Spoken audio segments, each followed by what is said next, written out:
Welcome to Unplanned Podnancy, the only podcast on the internet where farts linger in my office when I farted them like 30 minutes ago, and the smell will not leave. Oh, that's unfortunate. That's a strong one. Yeah. Chris, how's your week? My week's been pretty excellent, sad to say.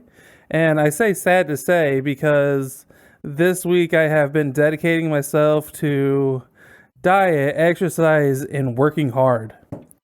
Working hard? Yeah, working hard at work. Somehow, and I've said this on the show, somehow doing fulfilling activities like taking care of yourself and performing well at your job somehow makes you feel better. Yeah. It's also bullshit because I don't want to do those things. Yeah. So I don't want to do those things up front. No. At all. No. So I've been doing things I don't want to do, and I've been in a great mood. Oh, wait. Well, yeah, that's great. Hate it. Do you get to the end of the day and you're like, wow, I really made something out of today? I'm like, wow, I really did things. I did things that I'm supposed to do, and I'm going to feel better about it tomorrow.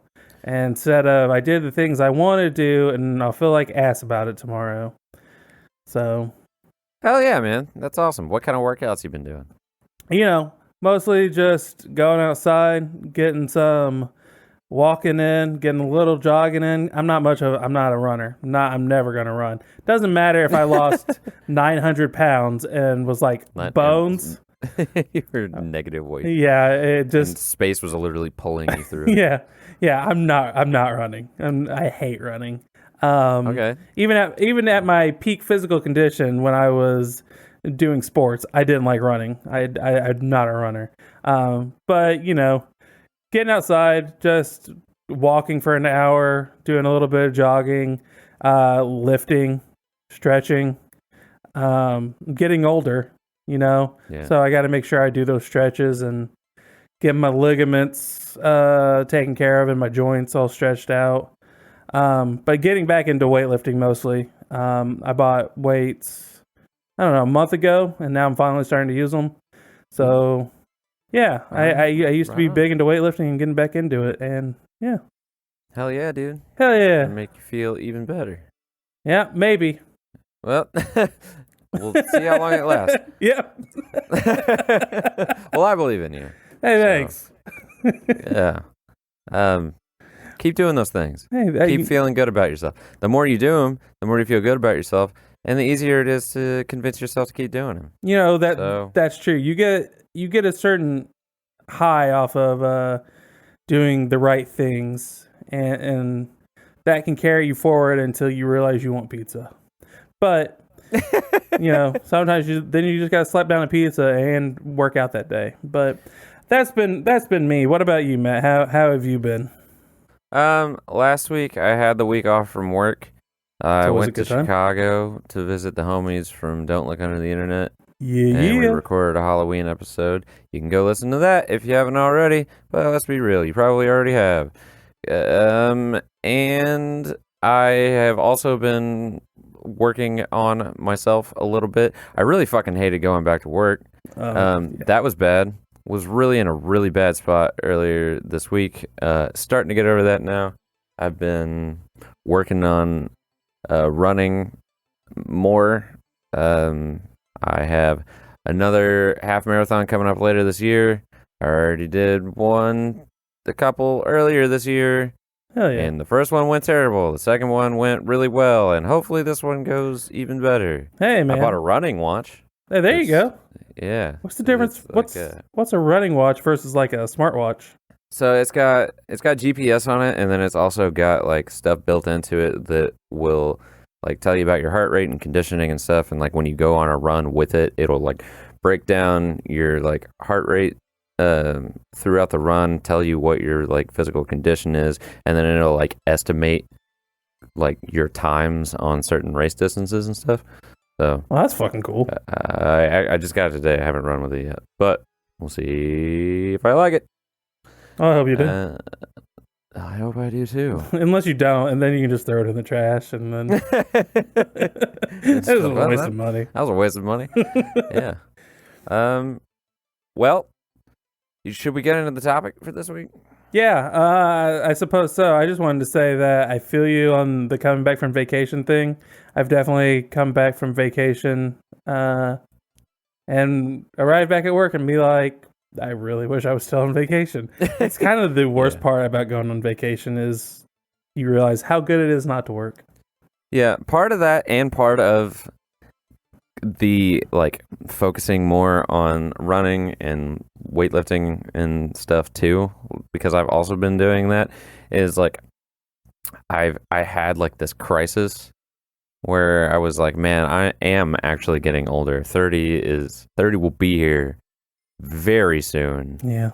And I was like, part of that was like, am I okay with where I'm at in life? And then I was also like, man, my body and my brain are getting older.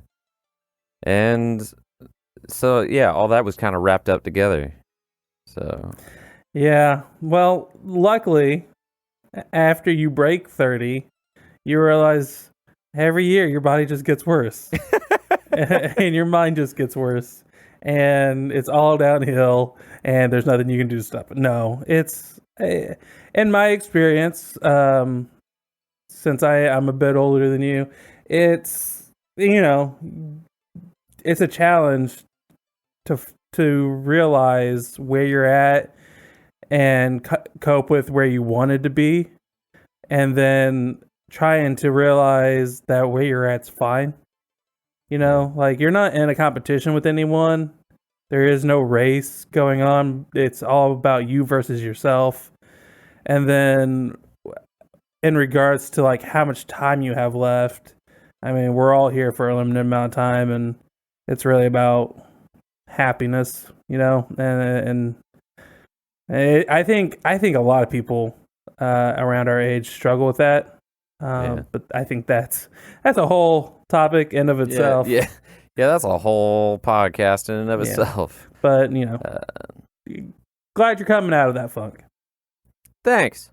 Me too. Let's hope it stays that way. We'll see how long it lasts. Next week on the podcast, Chris has stopped lifting weights. I'm in a just complete depression. I'm drinking. I'll just eat pizza during next week's podcast. All you hear is chewing sounds. Yeah, I'm just guzzling beer. I'm just Chris.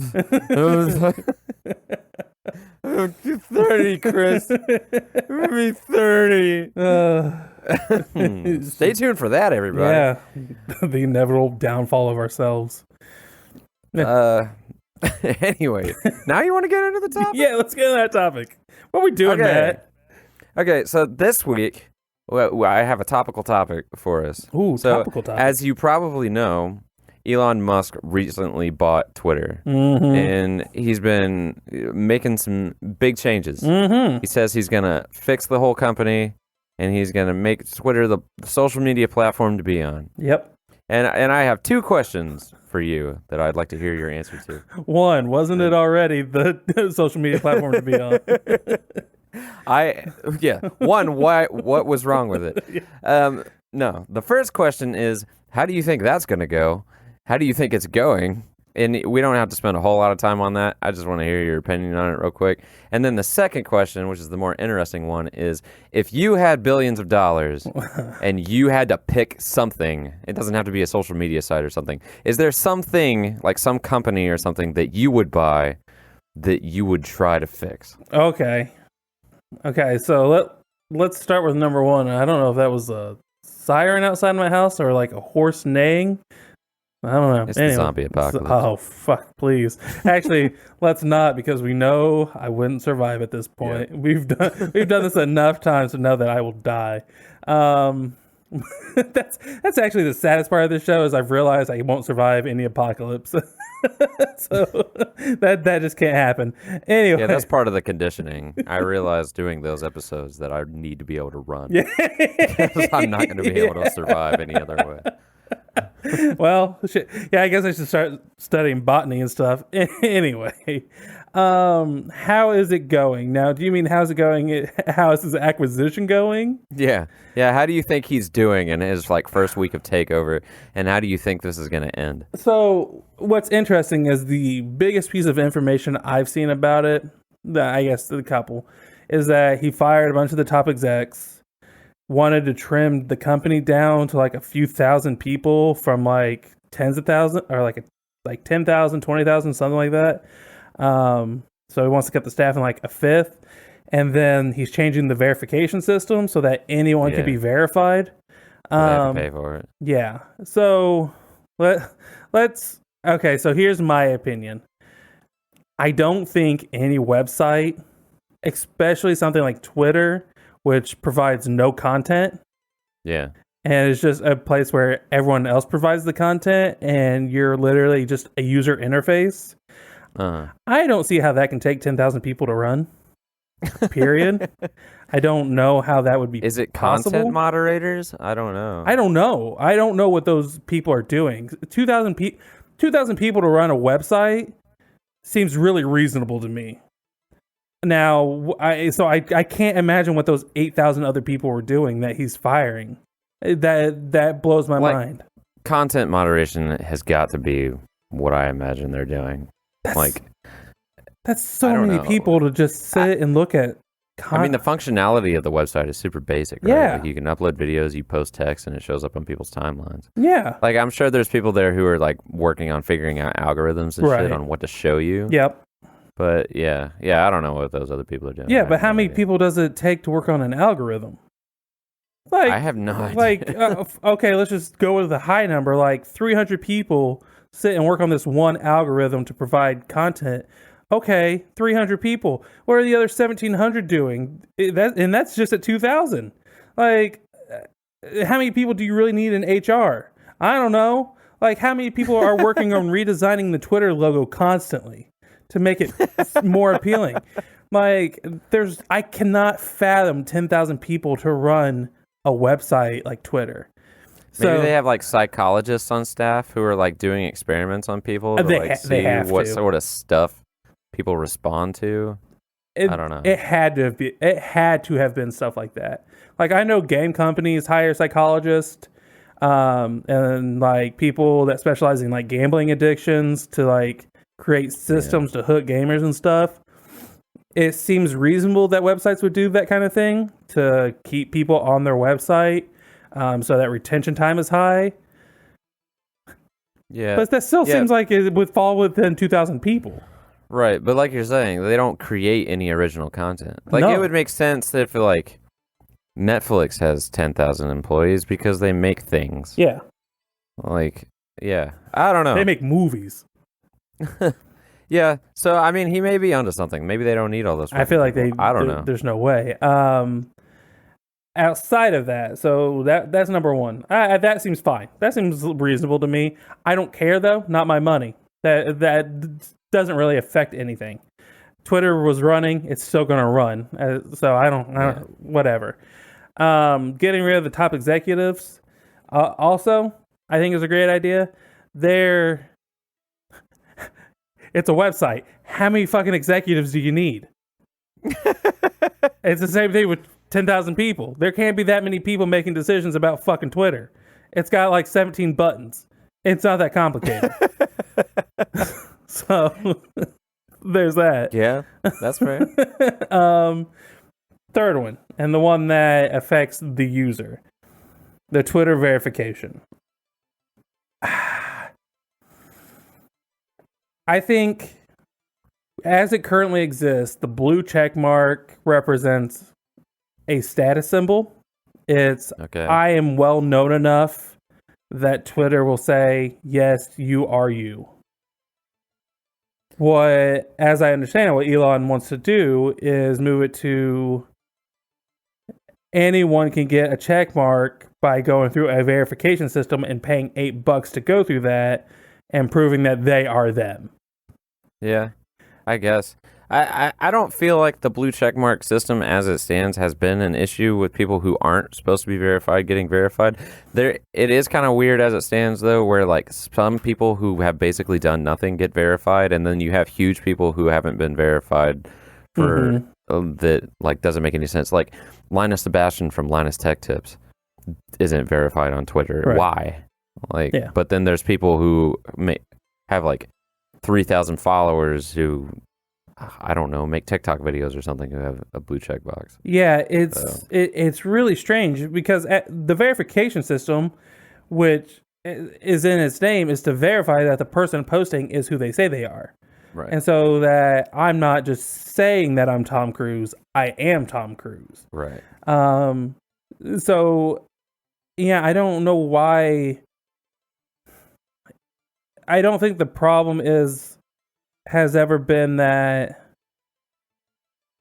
someone small can't get verified, but that there are people faking being someone else. And I still don't know what the verification system is going to be.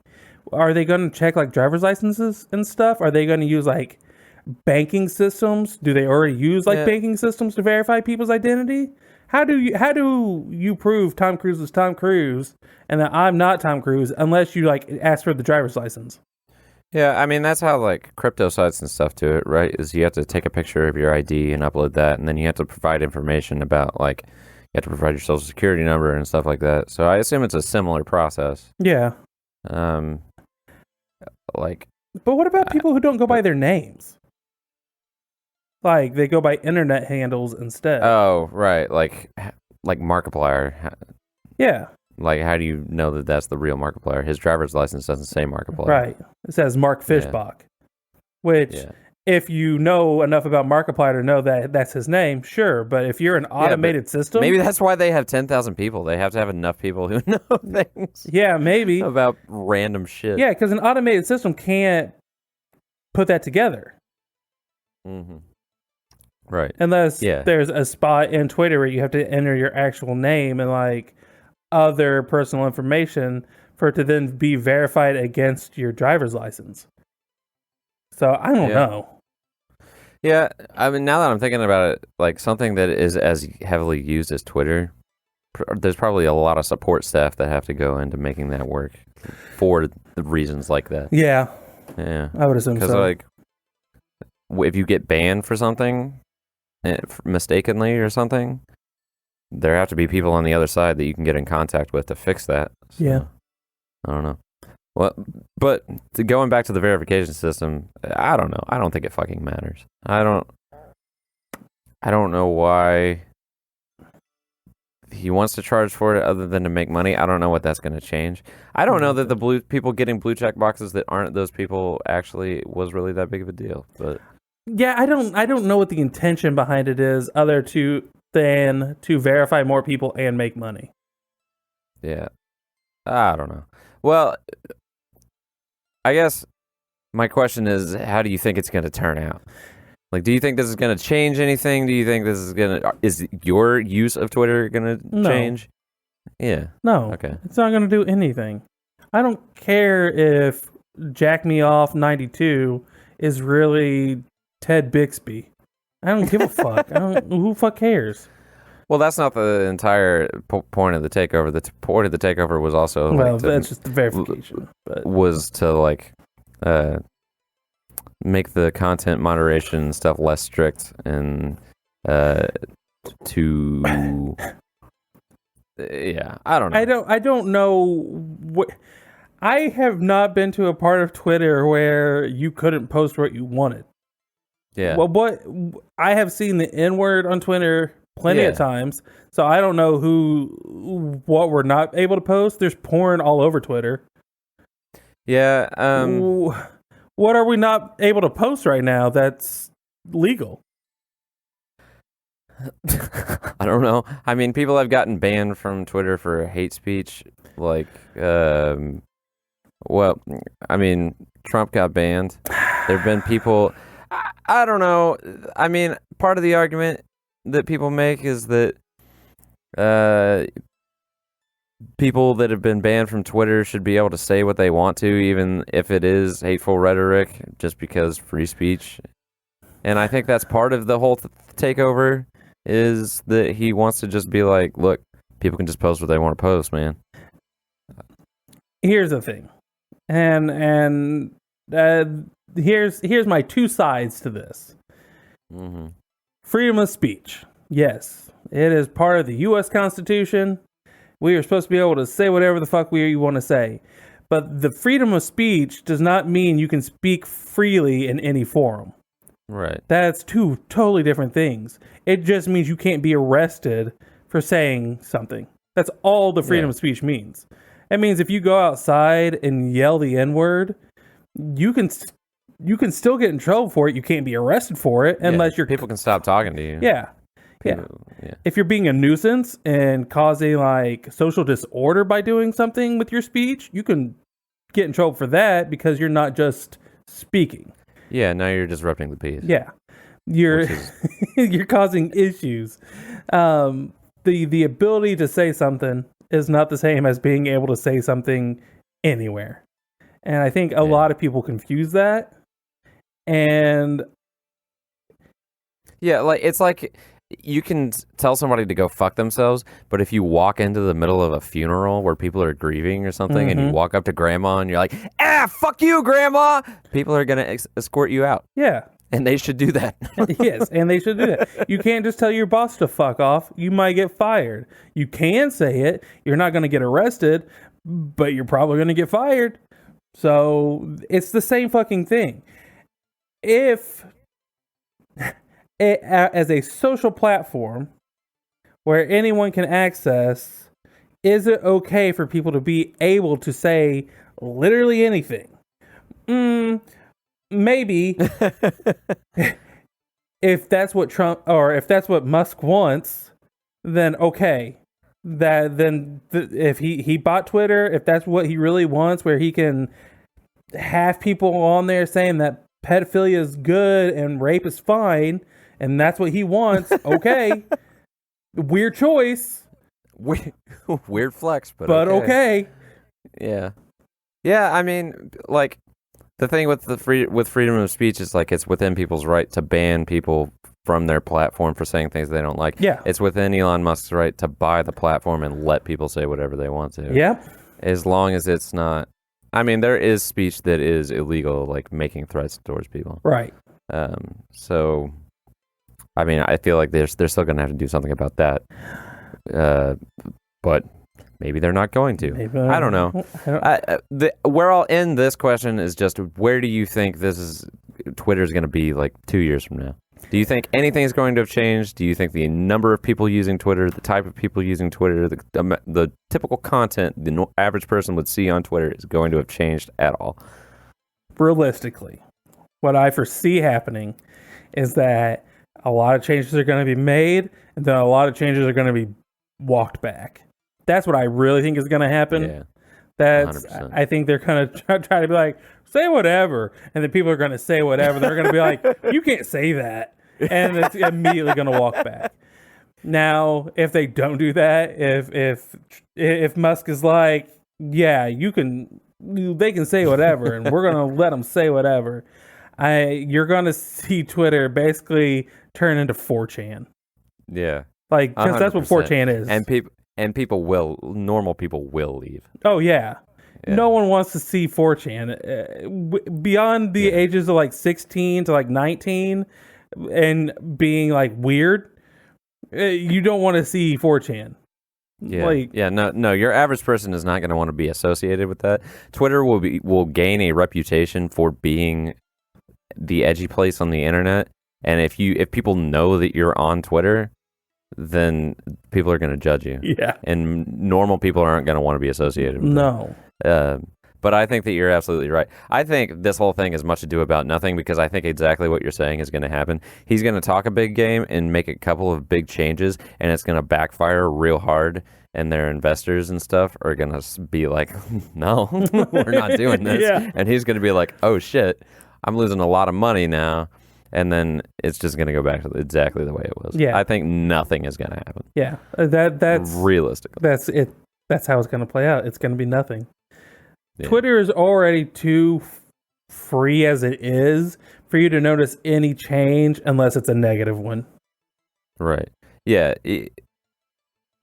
Yeah. And I think that most people aren't going to be greeted with the like filth that's going to crop up as a result of it anyway, because like I go on Twitter and I may see people arguing over sports or something on my Twitter timeline, but because of the people I follow on Twitter, if some other section of Twitter became just a complete cesspool of like completely unmoderated bullshit, I would probably never see it. Right. So it would probably affect my user experience almost none. Yeah. Like I have followed people who are I'm going to say more on the edge of political viewpoints, and they speak out about it. And that has allowed me to see some radical viewpoints arguing against what may otherwise be considered pretty civilized thoughts about the modern world.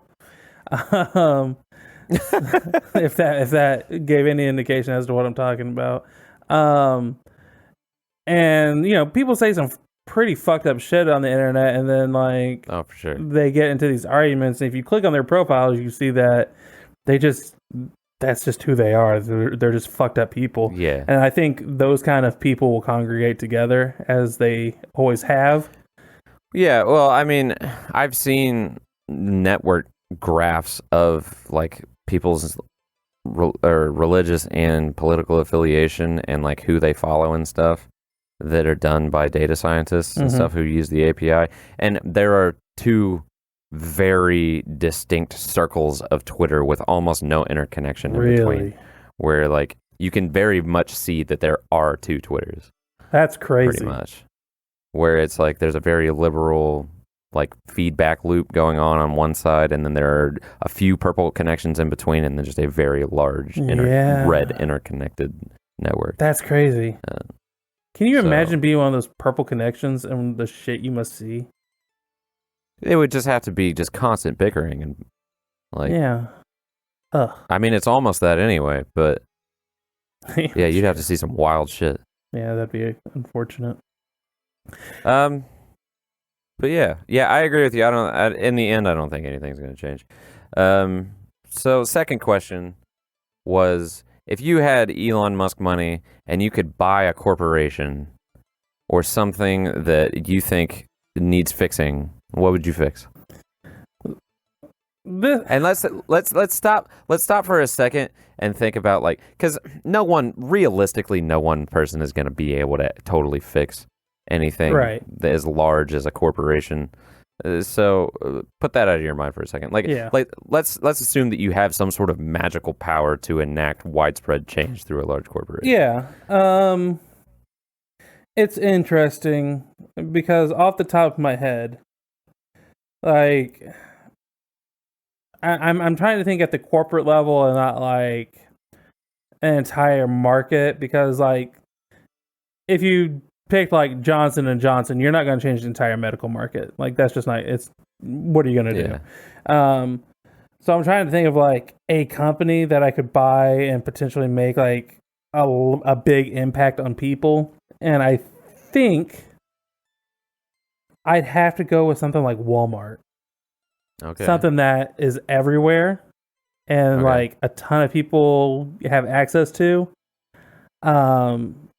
How would you change Walmart for the better? So Walmart, low prices, low quality. Everyday low prices. Yeah. Everyday low prices, everyday low quality. Walmart makes money hand over fist. They make so much fucking money. Oh, yeah. It's unreasonable. I think what the world needs in terms of a grocery supplier is someone that will provide quality food at a cheap price. You know, you shouldn't have to pay $3 for an apple, but it's crazy. Like, it's not $3 for an apple, is it? A premium apple is like $1.20. Okay. Like if you get like a Honeycrisp or like a Fuji apple is like $1.20. That's crazy. Okay. There's no way apples cost that much to raise. Like, well, I can the see other like thing 70 with fresh cents. food is like, is it's gonna go bad too? So, Yeah. Yeah. Well, and that's true. And usually Walmart purchases the food that's closer to going bad, and that's why it's cheaper at Walmart because it's closer to going off than you would get at something like a Meijer, a farmer's market, or especially a farmer's market where it's going to be fresh. And that's the thing. Walmart has so many connections that they can get things cheap, but they don't get good things. And I just think that it would be amazing for people to be able to get high quality food for a reasonable price. That way, if you're living in poverty, you could still eat well and not just live off McDonald's. I think that seems fair for the world to be able to have, but it's not something that really exists. So I think making a systemic change in something like Walmart could affect a lot of people. Like, and it goes even beyond food. Most of us probably knew someone that wasn't as well off growing up who had to wear clothes from Walmart, as an example. I mean, Walmart's clothes aren't terrible. Well, this is from Walmart. It was different in the 90s, probably. Yeah, Walmart has stepped up. I will say Walmart has stepped up their clothing game significantly over like the last 10 years. They definitely have. But I think providing a competitive clothing product so that kids aren't being made fun of because they have to wear cheaper clothes would be a great thing as well. But this gets into a whole psychology part with kids, and kids form packs instinctively and try to push out outcasts because that's human nature. But they're still going to be able to like identify Walmart clothes and be like, oh, you got that from Walmart, even if it's not a bad shirt or whatever. They're still just going to make fun of them for buying those things from Walmart. Yeah. So unfortunately, kids are shitty. That's a whole other topic as well. But what you're saying is like you would provide Walmart brand things at Walmart brand prices that are better than like even the name brand stuff is, because they can afford to do that. Yeah, they can afford to do that. Yeah. There has got to be a balance where we can pay reasonable wages to Walmart employees, provide a quality product at a reasonable price. And I just don't think that exists in the world because everyone's out for the dosh. And that's all that matters is the bottom line. Everywhere. Yeah. Yeah. Well, let's just let me just buy a company and sell good things. Let me just even provide a reasonable product. Like Walmart brand cereal and stuff, some of that stuff is literally the same cereal. Yep. From like big name companies put into a bag and like made cheaper, and like they mark it down like 30 cents or something like that. So if they can afford to do that as it is, they can probably afford to, like you said, actually provide good, nutritious food at a cheap price and still make money. Yeah. And 100%. So you would just basically just buy Walmart and then just cut the profit margin and provide better quality Walmart brand things. Yep. I think that would be a great service to humanity, or at least the American people. I don't know how big Walmart is overseas, but would you do anything about? So part of the reason that Walmart is so bad for especially smaller communities in rural areas is that they come in and they can sell you things that are serviceable for a very cheap price, and they end up driving local businesses out of those communities because you can get things from Walmart cheaper. Yeah, and that's a hard one, right? So as a business, you have to expand if you want to keep making more money or provide a service that you think a population needs. Because let's look at this from the altruistic point of view, where you see a town and that doesn't have a Walmart and they have to pay $90 for a vacuum cleaner or something like that, and you can put in a Walmart that sells vacuums for $60 that are better quality for less price, and you're like, I will be doing this town a favor. Yes, you're gonna put those businesses out, but the people will do better. Is that worth it? Is that a good thing? I don't know. Well, it is for the majority of the population of the town. It's not for the business owner. It's not for the local business owner. Right. For sure. Or that local business owner's family. And that's... I think if you are providing a better quality at a better price, you have an argument for doing it. Walmart currently provides a worse product at a better price generally. And so it's harder to say that Walmart should be doing what they do. Well, part of the reason that Walmart stuff is so cheap, though, is because a lot of that stuff, a lot of things that local businesses sell are made ethically. A lot of the things that Walmart sells are made not ethically at all. Yeah. By basically slave labor. By utilizing real low wages in real poor countries. See, that's another topic. That's not great. That's another topic in and of itself, because some people would argue, and there are people even in those countries that would argue, that those opportunities are the best opportunities that they have in that area. And I have heard that argument. Well, they must be, or people wouldn't work those jobs. Right.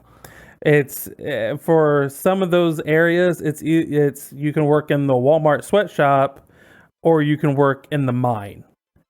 And it's like, well, one's better than the other, and that's there's a problem.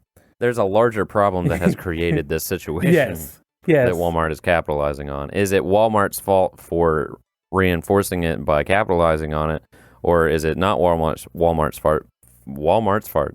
Is it not God damn it. That's hard. Is it not Walmart's fault for just capitalizing on a situation that already existed? But that situation that's probably America's fault somewhere down the line. I think that's a lot of people's fault. I think there's a whole global situation going on where we don't support people of lower incomes the way we could, and we have gluttony at the top, all over the place. But hundreds of years of Western Europe and imperialism has probably created this problem.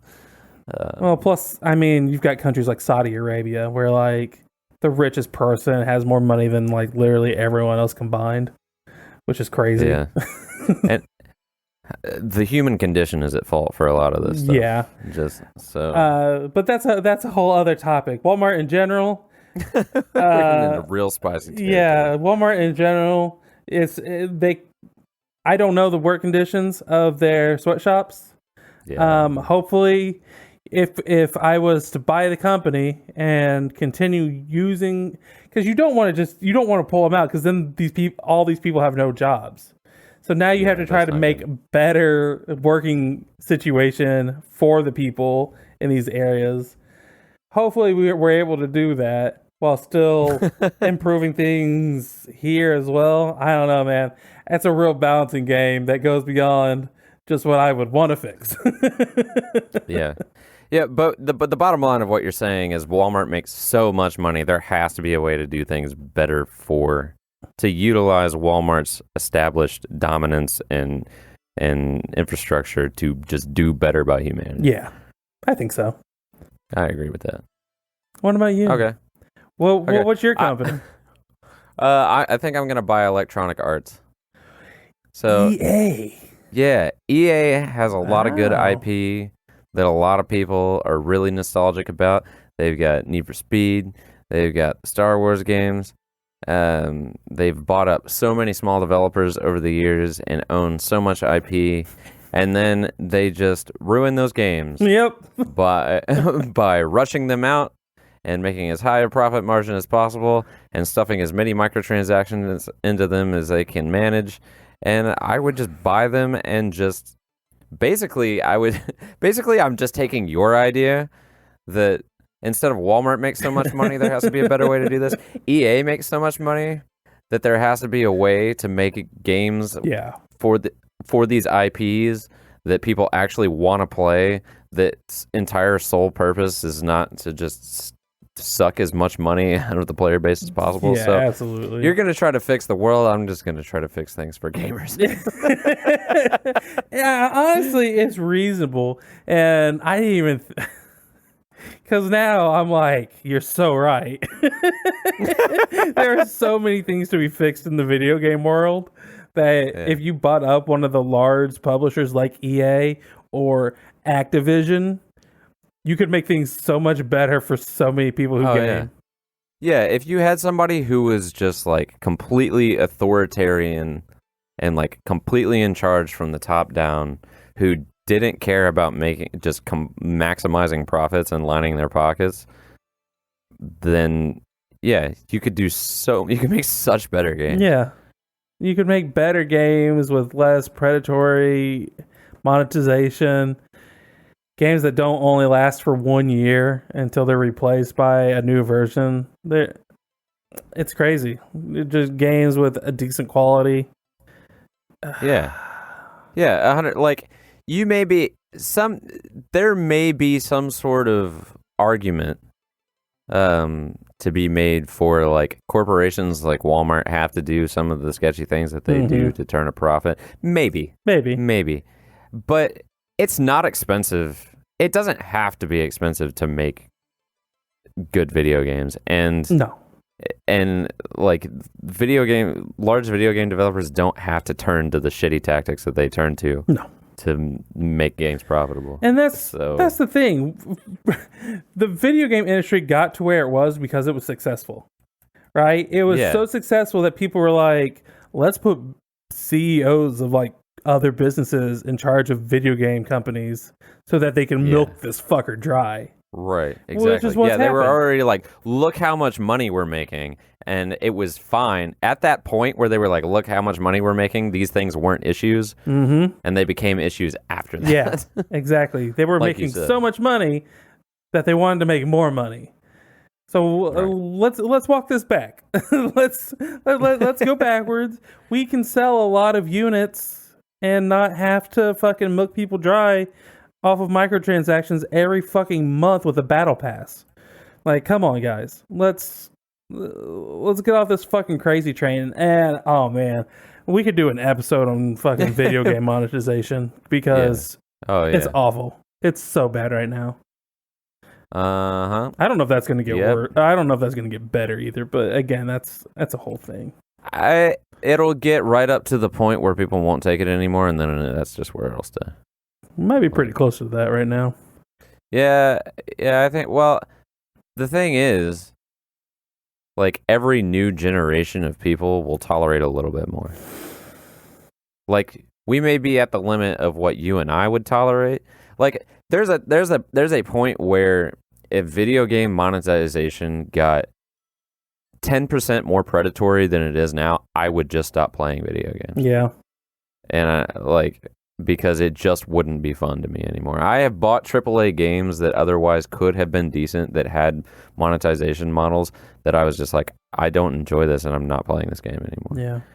But that's because I played a bunch of games when I was younger that just didn't have any of that shit. Yeah. So it bothers me, but somebody who's 12 right now, it may bother them slightly less. Yeah. And 10 years from now, there may be a whole generation of people playing games that it bothers even less. It's interesting because people in our age group saw games like Halo 3, which were these big, full games full of skins and different models that you could unlock by playing the game. And we're like, yeah, cool, this is great. And then something like Halo Reach comes out 20 years later, or however long it was, 15 years, whatever, where it's like, the multiplayer's After free, Halo 3? but you have to buy the campaign. The skins you have to pay for all the skins. You can also get a battle pass. Halo Infinite. Yeah, Halo Infinite. Yeah, sorry, not Reach. Yeah, Reach was after ODST. Anyways, yeah, Halo Infinite, where you have to buy any skin you want, or you can get a battle pass to unlock skins, but the battle pass levels up slowly, so you could buy tiers for that battle pass, and all this bullshit instead of just giving us, 20 skins like they did back in the early 2000s. The thing is, back in the days of Halo 2, people bitched about the map packs. It's true. Like having to buy the map packs, and they were like what? $5? Yeah, it was like $5, and you got like 2 or 3 maps. It's crazy now. That's crazy to think about. If you had a game as big as Halo, and you got 3 maps for $5 as DLC, people would be like, lit. Yeah. Yeah. Holy fuck, how are they doing this? Yeah, people would be out of their mind now, because games like Fortnite, Apex, Overwatch 2, they're charging like fucking $15 to $20 for a skin now. Yeah. That's insane. Yeah, that is fucking bonkers. And I think it's because as an Overwatch player, it has been crazy to me to go from Overwatch 1, which just retired, to Overwatch 2, and it's been like 3 weeks now or something like that, maybe a month. And it was like every couple months they would put out like 8 skins for free that you could just earn through the game, and it was like dope.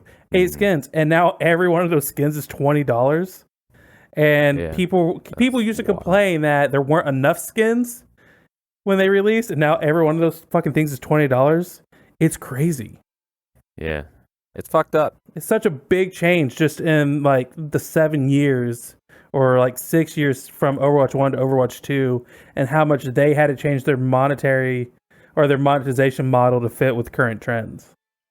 Yeah. It's wild. And I don't know, I think people will argue that like they have to pay for the servers that those multiplayer games run on and stuff. It's not that expensive. It isn't that as expensive as you think it is. And as expensive as they would claim it to be.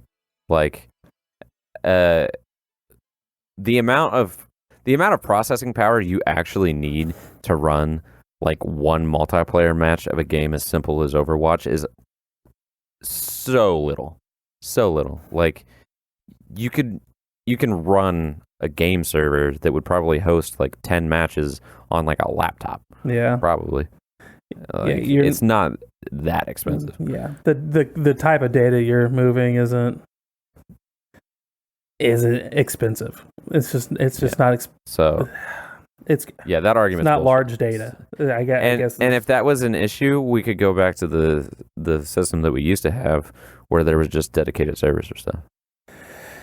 And that would solve a whole nother conversation that we could get into and probably spend hours on, about how there are no dedicated servers anymore, and games are dying because companies are shutting down the online servers, and there's no dedicated servers there so that you can go back and play games. Yeah. But anyway, we've completely derailed. Yeah, we have. I'd buy EA and just make it less shitty, because EA, you fucking suck. Yeah, EA, go bite a dick. What's the last EA game you played? What was the last EA game that I played? Well, I've played The Sims recently. Okay. The last EA game I bought was probably one of the Formula 1 games, because they own that now. Well, okay, so they own the Formula 1 franchise, but I think 21 was their first game, and I didn't buy it. So, maybe Battlefront 2. Yeah, Battlefront 2. That I definitely did buy Battlefront 2. So that would be. I mean, okay, I pulled up a list of the brands that EA owns. So we've got Battlefield. We've got Burnout. Yep. Crisis, Dead Space, Dragon Age. See, I'm skipping over some. Those are 3 good games. Franchises that haven't had a release in a while. Yeah. Formula 1, FIFA, Grid, which is a game I used to play. It's a racing game. They own the rights to the Harry Potter video games, Medal of Honor, Mirror's Edge, NBA Jam, Need for Speed, the NHL games, Overlord, Project Cars, The Sims, obviously, and SimCity, Skate, yeah, SSX, Titanfall, and that's like the first section of this page that I'm looking at. I mean, the entire EA Sports brand has enough shit underneath it to like make another corporation all on its own. Mass Effect, and we all know how bad the last Mass Effect game was. So yeah, you could buy EA and do a lot of stuff. You could do a lot of stuff with EA. That's kind of crazy. There's a lot of good franchises in there that just haven't had a good game in a while. Yeah. So I mean, Crysis alone was such a big name in the early 2000s that the fact that it doesn't do anything anymore is just wild. When did the last Crysis game come I think out? there was a Crysis 3, and I think it was poop. Because I remember Crysis 2 came out in like 2 or 3 years out after Crysis 1. Hold on. Because Crytek develops the Crysis games. I'm trying to figure out why Crysis was listed on this EA. Are they a publisher? Or did EA buy Crytek?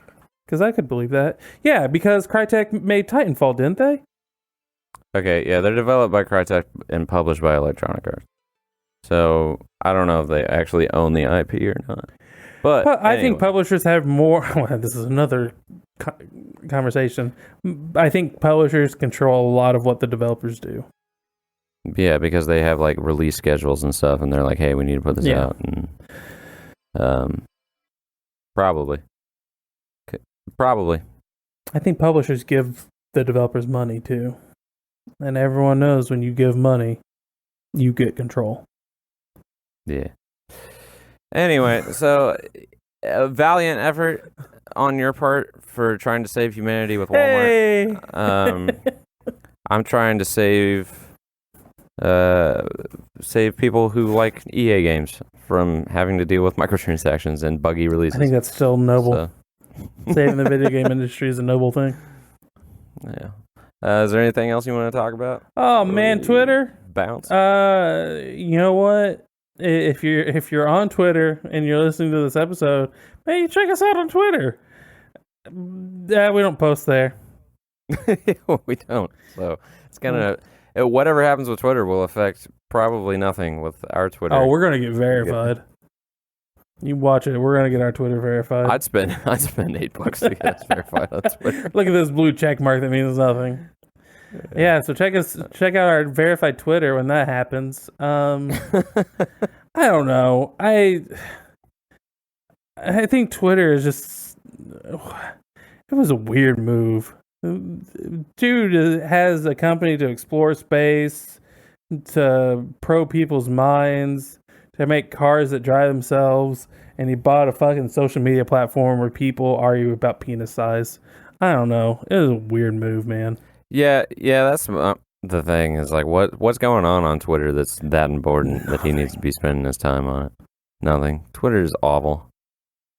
It's garbage. It's garbage. It's fucking terrible. That's all I got. All right. That's my opinions on that. Yeah. Well, do that and go to unplannedpodnancy.com where you can find links to all of our other social media shit. You can find our Instagram that we're moderately more active on than our Twitter. You can see our merch shop that has some stuff on it.